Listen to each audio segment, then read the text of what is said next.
Hallo Chickens. Ich komme rein. In einem Momento. Weg. Bleib mit euch. Hier, Chicken. Ist ja eklig. Ich habe immer drauf gekackt. Das ist ja ekelhaft. Oh mein Gott.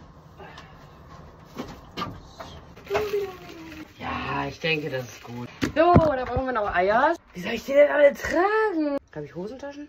Ich habe Hosentaschen. Oh nein, eins ist kaputt. Aber wo ist der Rest von dem Ei? Ich habe das schon mal gemacht. Da hatte ich die allerdings in meiner Jackentasche. Und als ich in die Küche gekommen bin, hatte ich dann ein Rührei in meiner Jackentasche. Mal sehen, ob sie das diesmal überleben. Oh, jetzt bitte Falk jetzt raus. Ey, wo ist das Huhn? Wo ist das schwarze Chicken schon wieder hin? Oh, guck mal, wie schön der Wein gewachsen ist. Toll.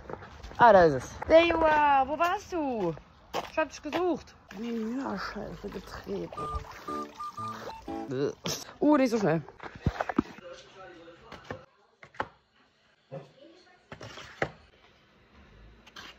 Oh, na komm. Kein Rührei.